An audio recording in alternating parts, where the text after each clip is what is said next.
30 to 45 seconds while the call dials out, and then we'll get started.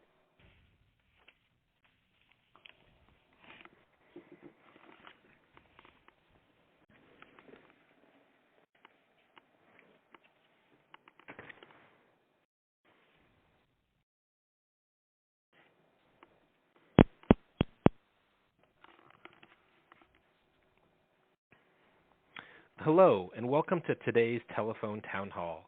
Tonight we're going to be discussing the facts behind Proposition 105 on your ballot this November. If you have a question at any time during tonight's event, please press 0 on your phone to ask a question. Again, press 0 on your phone. My name is Chris, and I will be the moderator for tonight's event. We're also going to hear from two great speakers, Chad Vorthman, who is with the Colorado Farm Bureau, and Dana Bieber, who is an advocate for the No on 105 Coalition. So for those of you who are just joining us, my name is Chris, and I'm the moderator for tonight's Telephone Town Hall, where we will be discussing the facts behind Proposition 105, which is on your ballot this November. You can learn more at factsabout105.com. If you have a question at any time during tonight's event, all you have to do is press 0 to ask that question. Again, we want to hear from you. We want to take your questions. So please press 0 to ask your question. Our first speaker tonight is Chad Vorthman. Chad is a fourth-generation farmer from southwest Iowa originally, and he has worked for the Colorado Farm Bureau for over 10 years, and they are the largest organization that represents farmers and ranchers in Colorado and across the country. Chad, I want you to introduce yourself to everyone. Yeah, thank you, Chris, and I want to thank everyone for joining us tonight to share some really critical information about this important proposition that will really hurt family farmers across Colorado. You see many farms grow genetically engineered and non-genetically engineered crops, and this proposition sets a really extreme 0% threshold where farmers will have to install separate and costly systems for growing, harvesting, and transporting their crops. This is carried through the entire food chain, and will be those costs will also be borne by distributors and all the way to grocery stores for separating and segregating the products throughout the food chain. This is going to just lead to more state bureaucracy and higher food costs. The state government is going to have to monitor tens of thousands of food labels at thousands of stores, farms, and food processing facilities across Colorado, and there's no limit on taxpayer dollars. This is in addition to the costs on a family of four like mine. There's extreme requirements that are really costly because they don't exist anywhere else in the world, and we estimate that it'll cost a family of four $400 or more per year added to their grocery bill. Thanks, Chad. Again, for those of you who are just joining us, my name is Chris, and I'm the moderator for tonight's Telephone Town Hall. We're going to be discussing the facts behind Proposition 105, which is on your ballot this November. We want to hear from you, so if you have a question, press 0 on your phone to ask that question. Again, we really want to hear from you. The first speaker we heard from was Chad Vorthman with the Colorado Farm Bureau, and next up, we're going to hear from Dana Bieber. Dana is an advocate for the No on 105 Coalition, and which represents over 60,000 farmers, ranchers, consumers, businesses, and taxpayers across Colorado. She has studied the public policy impacts of mandatory single-state labeling proposals such as Proposition 105. Dana? Hello, everyone. Thanks so much for joining us for this evening. You heard Chad talk a little bit about Proposition 105 and how it really hurts Colorado family farmers and increases the cost to groceries for Colorado families and increased cost to Colorado taxpayers. But there's more to this measure as well. Proposition 105 fails on its fundamental promise to provide information to consumers who are looking for information about whether food products contain GMO ingredients or not. In fact, the very first thing that the proponents did when they sat down to write Proposition 105 is they exempted 2/3 of the food that's even sold in the state. So already thousands and thousands of food products that contain or were made with GMO ingredients get a special exemption and won't be labeled.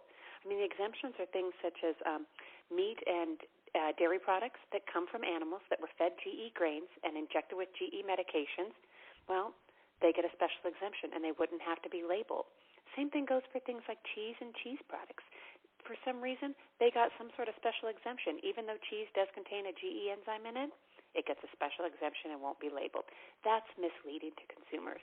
At the same time, Proposition 105 is so poorly written that it actually will require foods that contain no GMO ingredients in them to be labeled saying that they do.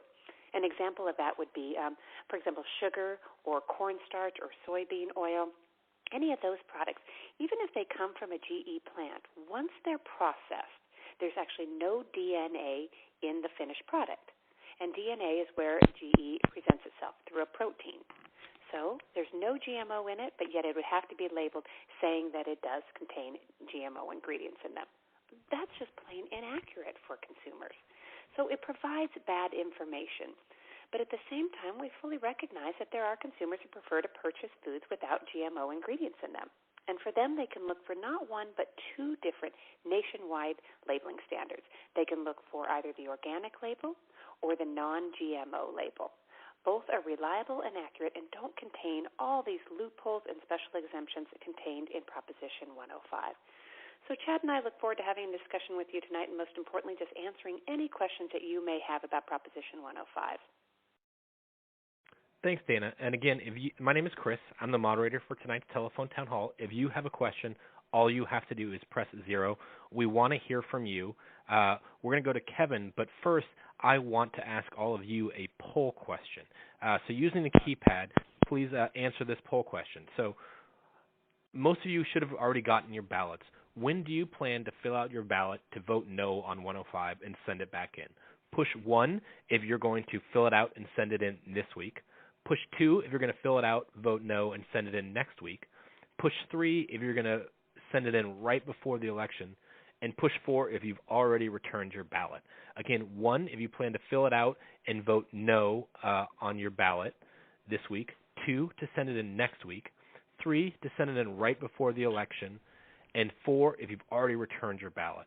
And we're actually going to take our first question from Norm in Boulder. Norm, are you there? I am.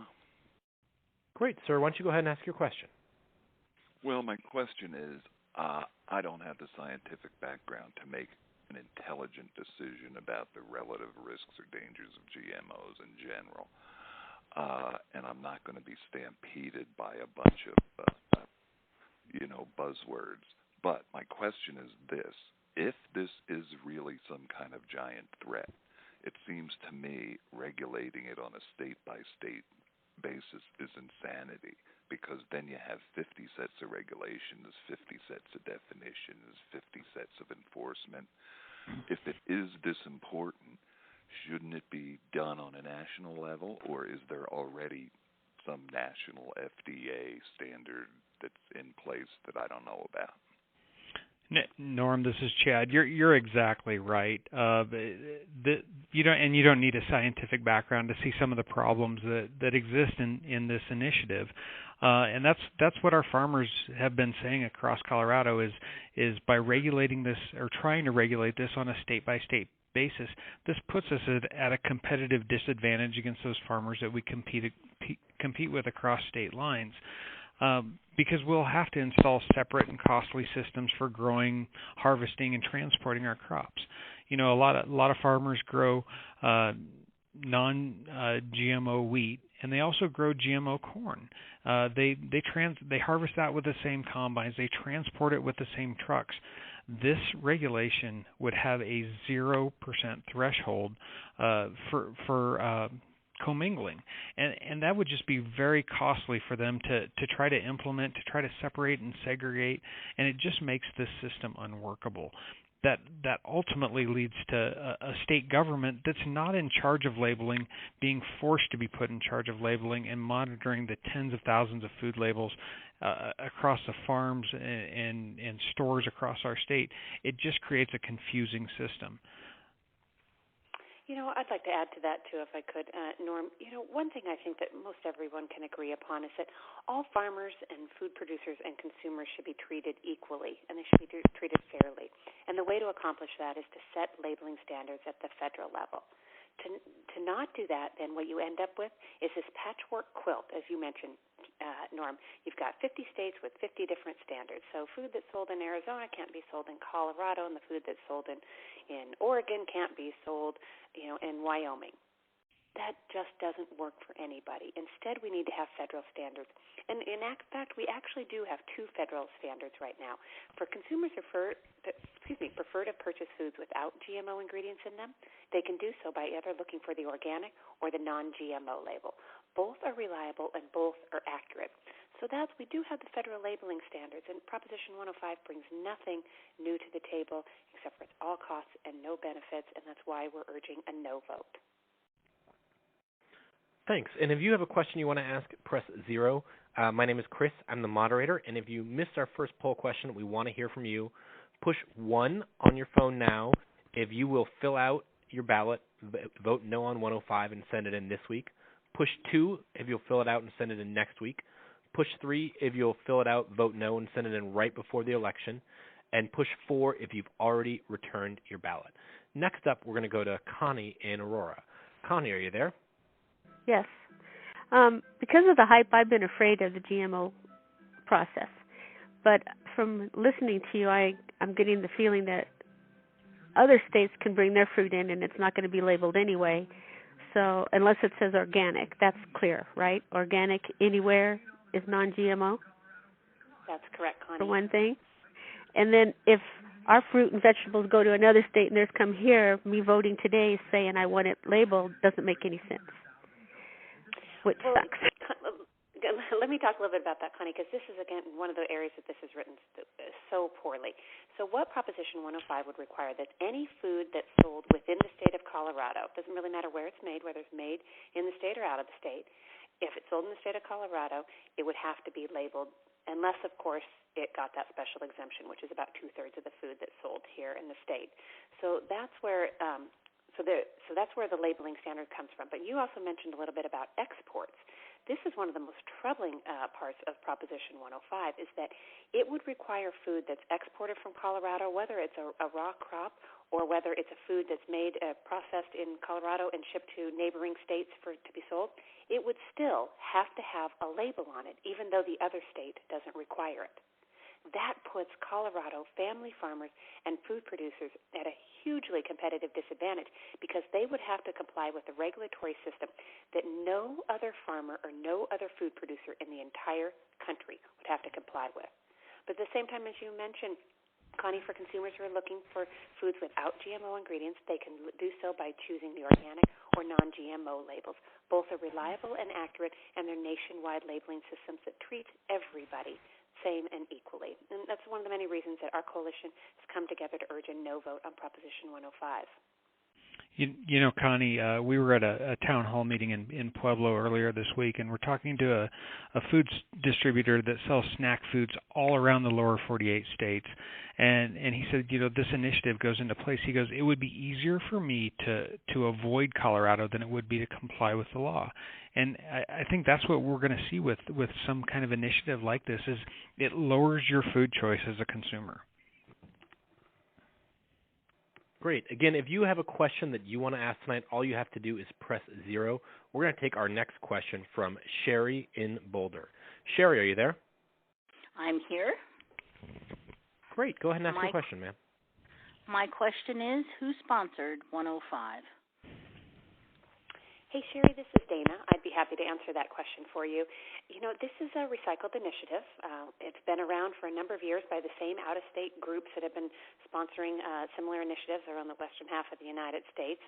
It's been funded mainly by a company called Dr. Bronner's Magic Soaps, and it's a company out of California. Also, a main funder is a company by the name of Mercola, and they're from Illinois, and they sell supplements. And what these funders and the rest of the funders groups, they've really been shopping around nearly identical measures to Proposition 105. They started in Oregon a few years back. Oregon voters rejected it.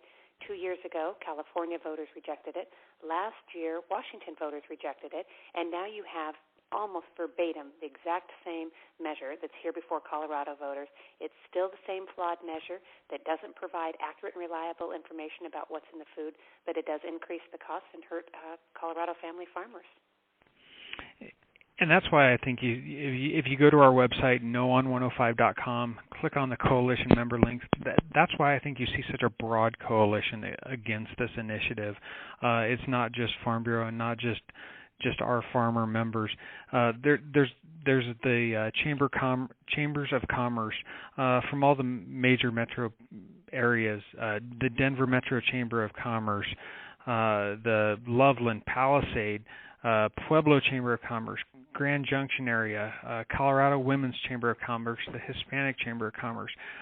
There's all the major county groups such as Action 22, Club 20, Progressive 15, and then you have a laundry list of all the ag groups that are opposed to this, from the Corn Growers Farm Bureau, obviously, the Cattlemen's Association, Livestock Association, our state range, sugar beet growers. They've all lined up against this because they don't see that it helps anyone in Colorado. It doesn't tell consumers accurate information. It actually confuses them as they would go to the grocery store, and it's just going to end up hurting our family farmers, our food manufacturers, and our grocery stores by adding increased costs. Our next question comes from Diane. Diane, are you there? This is Diane. Great. Go ahead and ask your question. My question is, I'm very confused about how we can call something a genetically modified organism as compared to anything else from plant to human growth that is improved over time by the way we produce it. And so I'm really concerned that there is this sentiment that GMO means some sort of, huge chemical change when really it's just the reality for any product we eat in so many ways. So I guess I'm confused because I feel like this being on the ballot, people are saying, oh, yeah, I don't want any, a bunch of chemicals in my food. And my understanding is that's not what it's about. Yeah, you're right, Diane. We've been breeding and selecting for more nutritious and sweeter crops, fruits and vegetables for tens of thousands of years. That's how we ended up with the choices, the food choices that we have today, the fruits, grains, the produce that we have. In Colorado alone, whether it's like Olathe sweet corn or Palisade peaches or our cantaloupes from Rocky Ford, we've selected for those that taste the best, and then that we can market. This initiative does not help our Colorado farmers. It really hurts them, and I hope you join us in voting no on Proposition 105, because I think you do see that it doesn't do what it claims it's going to do. Again, if you want to ask a question, all you have to do is press 0 on your phone, but we want to ask a question of you. Again, what action are you willing to take to help protect Colorado farmers? Push 1 on your phone if you'll encourage your friends and family to vote no on Proposition 105. Push 2 if you'll write a letter to the editor about voting no on Proposition 105. Push 3 if you'll share information on Facebook or Twitter about voting no on 105. And push 4 if you'll do all of the above. 1, to encourage friends and family to vote no. 2, to write a letter to the editor about voting no. 3, to share information on Facebook or Twitter about voting no. Or 4, to do all of the above. Next up is Dana in Broomfield. Dana, are you there? Yes. Go ahead and ask your question. What about food that you buy online from another state? How is it going to be labeled? Dana, this is Dana. I'd be happy to answer that question. Yes, food that's ordered online and shipped to Colorado would have to be labeled. So if it's sold in the state of Colorado, it has to be labeled. So again, that's where other food producers will have to change the way they produce their food just for the state of Colorado. So if you've got a food producer that say it's in Wyoming and they're selling food products, they're going to have to segregate it just for Colorado. And at the same point, it's for Colorado exports as well. This is perhaps, I think, one of the most troubling aspects, is that Proposition 105 is so overreaching that it actually requires foods that are exported to other states and sold in other states to have a label on them, even though those states do not require it, because there is no other state that has a labeling requirement like Proposition 105. So it really puts Colorado family farmers and food producers at an enormous competitive disadvantage. And that's why our coalition, among other reasons, is urging a no vote. Again, if you have a question, all you have to do is press 0 to ask it. We're going to go to Don in Jefferson County. Don, are you there? Yes. Great. Go ahead and ask your question, sir. Thank you. This is Don. I have a very simple question that has already been answered. I wondered what the letters GMO stood for. A clarification is very helpful. Thank you. Sure, Don. That stands for genetically modified organism. We've been growing those kind of crops on my family's farm for over 20 years now, because we really see the benefits, not only economically but to the environment and to the crops that we produce. We produce a crop that is nutritionally the same, if not better, than the ones that we used to produce, and we use less pesticides, we use less herbicides. So it's good for the environment, and we see this with the growth in wildlife around the farm, and it's just something that has been part of farming. We've probably not done a good enough job of talking about it, but that's why we're sharing information with you now, to let you know about this proposition and why adding this label in only the state of Colorado is going to really be detrimental to our Colorado farmers and ranchers when they compete against other farmers across the line. Again, if you have a question you want to ask us, just press 0 on your phone. Next up, we're going to go to Dean in Highlands Ranch. Dean, are you there? Yes, I'm here. I'm very curious as to what are going to be, in addition to the consumer's costs of paying for this silly proposition, but what kind of a bureaucracy are we going to have to create at the state level to monitor this gargantuan enterprise that somebody's proposing? Hi, Dean. This is Dana. I'd be happy to address that issue. You make a good point. We've been talking a lot about how the cost to consumers of higher grocery bills and the cost to farmers, but there's a cost to taxpayers as well. You know, there's a new state agency that will have to be responsible for writing hundreds of pages of regulations, and they'll have to monitor tens of thousands of farms and tens of thousands of food products and tens of thousands of stores across the state in order to ensure compliance. And here's the real troubling part of it. There is no funding source identified for this. And at the same time, there is no limit of taxpayer money that can be spent. That's particularly concerning. You know, there was other states have looked at this, and in fact, a state last year, it was about the size of Colorado, took a look at a measure almost identical to Proposition 105 before they rejected it. And it was estimated that it was going to cost taxpayers about $20 million a year to enforce the measure. And that's because it's got to have all that testing, all that monitoring. That's going to have to come from existing state revenue. So costly to farmers, costly to consumers, but to be sure, costly to state taxpayers as well. And that's one of the many reasons Proposition 105 deserves a no vote. You know, Dean, just to kind of add into that, the Colorado Department of Ag has a division that's in charge of compliance with our organic production.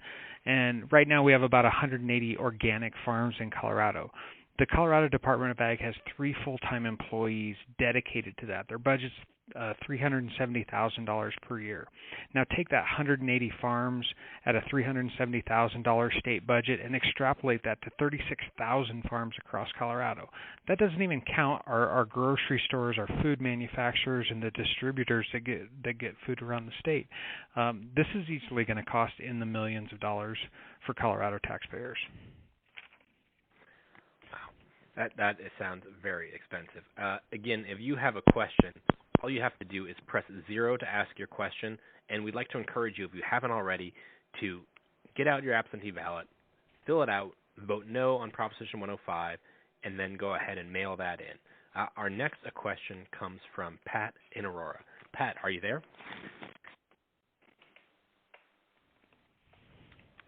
Pat, are you there? Yes. Can you hear me okay? Yeah, we can hear you. I'm here. Go ahead and ask your question. Yes, I'm here. Can you hear me okay? Okay, yeah, I'd like to ask a question. Isn't there enough labels already on the packaging? Because I see so many labels on there. If I want to have a non-GMO product, you go to Whole Foods, you go to different places, and you can find that, and I desire sometimes to have non-GMO products until I weigh the options and the educate myself about non-GMO and GMO, and they're clearly labeled. So I don't know that their choice is already there for the consumer at the grocery store. I just don't see what this is accomplishing other than, like you said, burgeoning the bureaucracies in the state and hiring more people to occupy more office space. Pat, this is Dana. I'll address that issue. Yeah, there are consumers that may choose foods without GMO ingredients for really any reason. But, there already are two different labeling standards, not just one. You mentioned one of them, organic label. There's also the non-GMO label. Both of them are reliable and accurate. And it's not even that you have to go to specialty grocery stores for them, although there are entire grocery stores dedicated to just those types of foods. But at the same time, you can find those in every grocery store around the state. Most every grocery store has their own private label of organic foods. Those you can be assured they don't contain any GMO ingredients. So Proposition 105 doesn't provide us anything new or better. Instead, all it is increasing the cost of groceries for all Colorado families, including those who don't have any interest at all in purchasing foods without GMO ingredients. And that's why it's a costly and unfair measure, and that's why we believe it deserves a no vote. There already are labeling standards available. Great. And again, if you want to ask us a question, please press 0. Our next question comes from Scott in Wheat Ridge. Scott, are you there? I am. Thanks very much for making this available to all of us. I had originally 4 questions, but 2 of them have sort of been answered. So thank you again. I guess just to reiterate that if something is currently labeled organic, by definition that means that it is non-GMO. I had heard a program on National Public Radio last night that was discussing some pros and cons, and they didn't provide a whole lot of scientific information regarding what is a genetically modified organization. And that may not be the context here to go into super detail, but I'm just wondering the various, as has sort of been discussed already, various hybrid products such as Olathe sweet corn. I know that was through a lot of I think grafting and whatever other processes are used to come up with hybrid products. I know also lately in the grocery store there have been pluots that I understand that's a cross between a plum and an apricot, but they didn't come up originally. That didn't initially come up in nature. So is that sort of a thing considered a genetically modified organization, or is GMO a different type of a process? And so would any of those hybrid products require any kind of labeling? Scott, you ask a great question. I want to thank you for joining us tonight. This is all going to be left up to that new state bureaucracy, where bureaucrats are going to be making these kind of decisions. And it's important to remember that also within this standard, there's a laundry list of exemptions. 2/3 of all food sold is going to be exempt. So I think it leaves from the food chain, from the farmer to the processor, baker, distributor, all the way from one end to the other in the food chain, it leaves people scratching their heads as to what needs to be labeled and what doesn't. And one of our biggest concerns about this is there are some severe penalties and fines that occur if there's a violation. I think it all the way up to potentially going to jail. And I don't think that's something that we want to put arbitrarily on Colorado food producers. This is something that doesn't need to be handled on a state-by-state patchwork level. It's something that needs to be addressed at a different level. To be addressed. Scott, did we answer all your questions there? I just one other quick thing, and I think Pat had sort of touched on this. I realize that there are standard the organic and the non-GMO labeling. Under 105, would there be a specified standard format for labeling something as being GMO, or would we have to look all over the label to try to find that stipulation? there would be some kind of standard that would be established. What that is yet, we don't know. What we do know is that the state-by-state requirement would start to conflict with some of these other national labeling standards, such as organic and non-GMO. Down previously, and Scott, we're on the right track. Yeah. Scott, have you tried a Pluot yet? Are they good? It seems to me I have, but if you want a plum, you have you have a plum. If you want an apricot, you have an apricot. But you know, one other point I'll mention, Scott, because you were talking about the label, and do we have to look around for it? Where is it? Well, you know, and Chad mentioned, no, there's not a consistent, uniform standard for it. The other problem with it is the way that this measure is written is that it's to imply that the absence of a label will mean that the product doesn't contain any GMO ingredient in it. So it's the opposite of all the other labels we have. You know, if you think about it, when we go into the grocery store, we see labels. We don't see labels that say filled with lots of gluten or, you know, extra salt and sugar added in here. No, you see gluten-free, you know, sugar-free, salt-free, low-calorie. So this is the opposite. So you'll walk through the grocery store, and let's say you go to pick up, you go to the dairy aisle, and you pick up a carton of eggs, and there's no label on it. You think, oh, there's no label on it. That means that it doesn't contain or wasn't made with any GMO ingredients.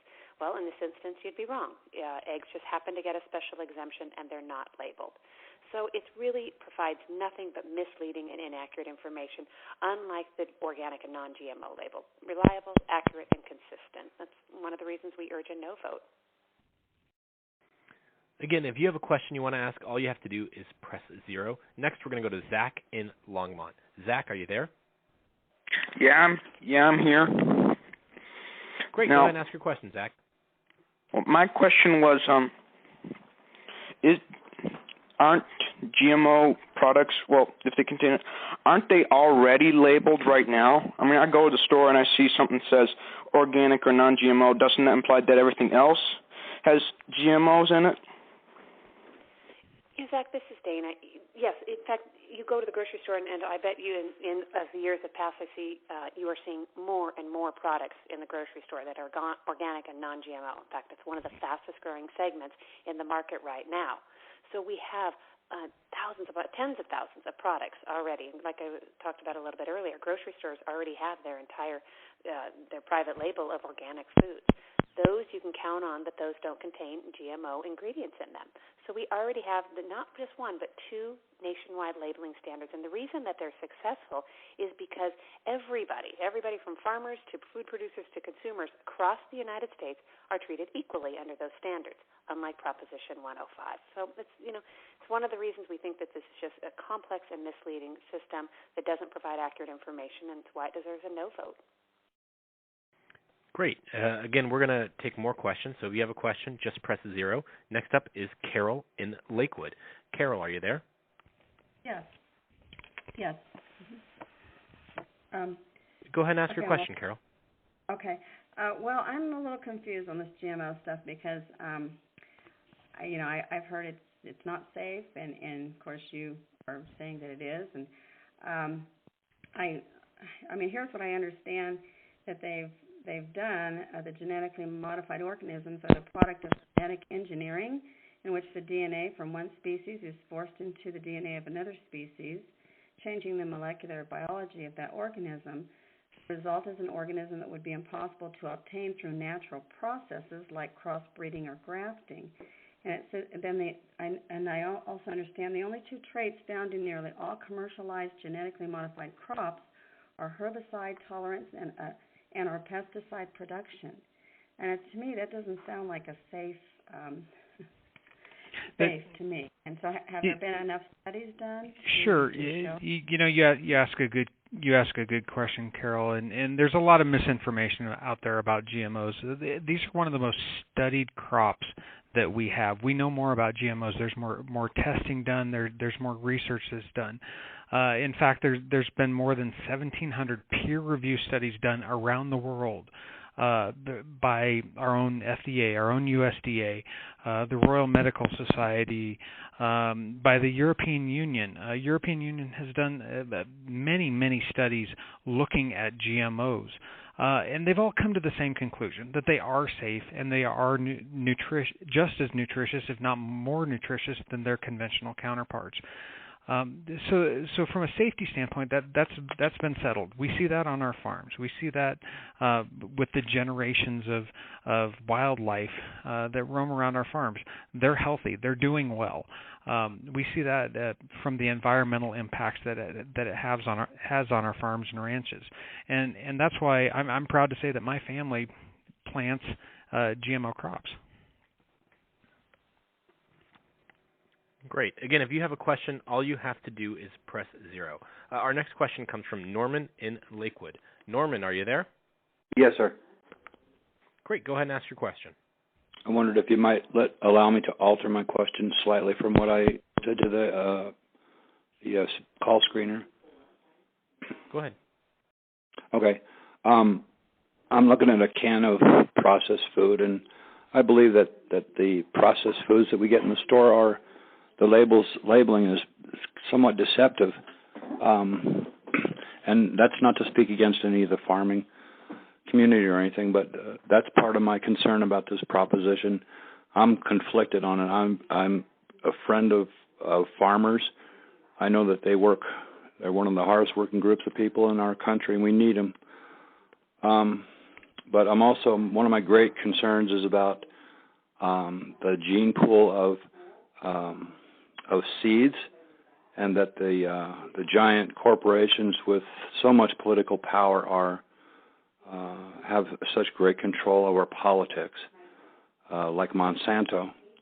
And Norman, I'd be happy to answer some questions on that, what I heard you talk about. First of all, thank you for your support of farmers, and particularly Colorado family farmers. So they're an enormous part of our coalition because this measure matters to them. It's critical to them.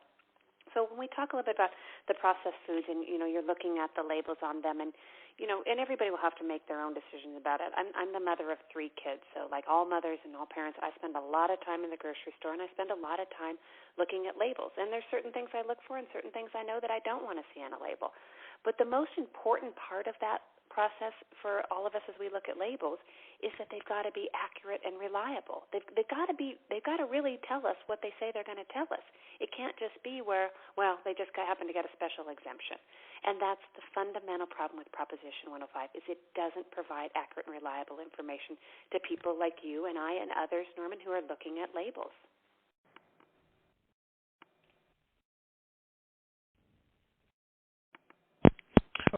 Yeah, and I think Dana is exactly right. If you look at a label, you want a label that's accurate, and you want to know what information that's on that label is the information that you're wanting to get. This does hurt our family farmers, and a lot of them use different products to grow their crops. They're doing it in a safe manner. They're doing it because they're environmentally responsible. Our family farm has been in our family for 4 generations. We want that to pass on to future generations. So we take care of our land, we take care of our crops, and we take care of our livestock. Great. Our next question is going to come from Linda in Aurora. Linda, go ahead and ask your question. Yes, I've been talking to some of my friends, and they said that GMOs do not have seeds. Is that correct? Linda, that's incorrect. GMOs are just like all of our other plants. They've just been bred a little bit differently, enhanced, which is really important in a state like Colorado. There's the next generation of genetically modified crops is going to include things like drought resistance and better nutrition. That's things that are good for farmers. That's things that are good for consumers, and that's why our farmers and ranchers, our members of our organization, are excited about genetically engineered technology. Thanks, Chad. Do you want to give a closing comment here? And then sure.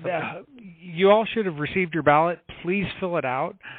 Join us. Join the farmers and ranchers of Colorado Farm Bureau and all the other ag organizations, chambers of commerce, county groups, and vote no on Proposition 105. That needs to be put into the ballot box by November 4th, delivered. I encourage you to get out and vote no. Thank you. Everyone, thank you so much for spending part of your evening with us tonight to talk about Proposition 105. It is, as we've discussed this evening, it is a completely misleading and inaccurate labeling scheme that would exist only in Colorado and no other state. And as Chad talked about extensively this evening, it really hurts Colorado farmers and food producers and puts them at a competitive disadvantage. And for everybody else, it's nothing but costs. Costs at the grocery store, costs on tax day. It's just nothing but costs and no benefits. And it's for that reason that this coalition, this broad coalition, has come together and urging a no vote. It's why 9 different newspapers from across the state, including the Denver Post, the Aurora Sentinel, all these papers have come together to urge a no vote on Proposition 105. So we hope that you will cast your ballots no later than Halloween, because they've got to be received by November 4th, and I hope that you will vote no on Proposition 105. Again, thank you so much for your time this evening. We really do appreciate it. Thanks for joining us tonight. If we didn't get to your question, we apologize. We ran out of time. We'll put you into a voicemail system so you can leave your question or your comment, and someone from the campaign will follow up with you. We again encourage you to vote no on 105, to fill out your ballot, and to send it back in. Remember, it has to arrive by November 4th, so please don't mail it any later than Halloween. Have a great evening. Thank you so much.